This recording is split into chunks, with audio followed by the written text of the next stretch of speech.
Yes, bana Watanzania wenzangu, hapa nina mjadala nahitaji tuzungumze mimi na wewe. Kuna mjadala ambao nahitaji tujadili. Bana, kuna kile kitu ambacho watu wengi, kila mchezaji akija Simba akiwaka akishani vizuri, wanaanza kumfananisha na mchezaji mwingine. Tuliona kipindi Clatous Chota Chama yuko Wekundu wa Msimbazi Simba, alikuwa kila mchezaji anayekuja mara Stefan Kiaziz, mara Faisal, wanamfananisha na wachezaji wengi. Itoshe kusema kwamba Simba ndio inakuaga na wachezaji ambao wanakuwa na biggest title kwenye ligi yetu ya Tanzania.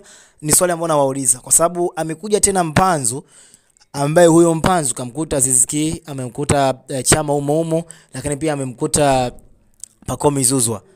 Lakini anaonekana tena watu wanamfananisha Mpanzu na Pacome.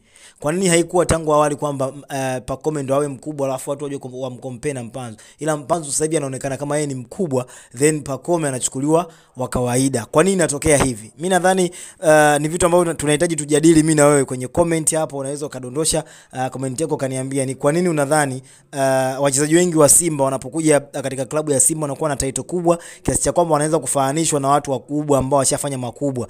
Sasa hivi pia watu wa Simba wanawasikia kabisa wanasema Mpanzu it is better kuliko Chama ambaye alihudumia Simba kwa miaka mingi.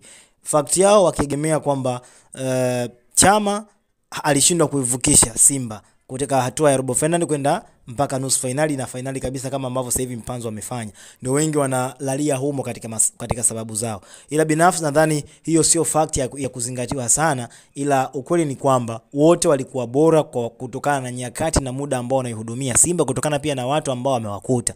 Kipindi hicho Chama yuko na hawa waliokuwa nao kina Heno Kinonga, kina Medi Kagere, Chama alikuwa bora, kina Mwikison, Chama alikuwa ni bora superb zaidi, alikuwa ni best player.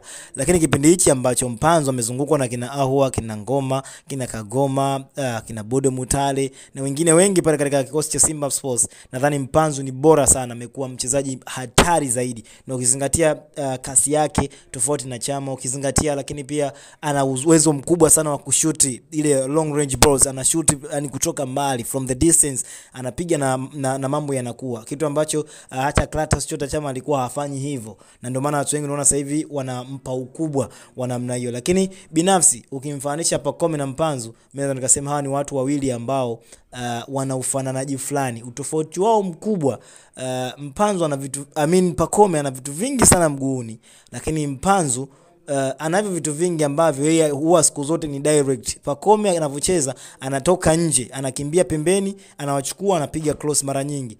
Lakini Mpanzu yeye anafuata goli lilipo, anapiga na kufuata mtu na kupunguza. Yani ni mchezaji ambaye anahitaji vurugu ili afanye mambo yake yatokee. Binafsi naweza nikasema kwamba huo ni utofauti mdogo uliopo kati ya Mpanzu na Pacome Zouzoua wa Young Africans. Toa comment yako niambie hapo chini, Mpanzu na Pacome nani bora kwako?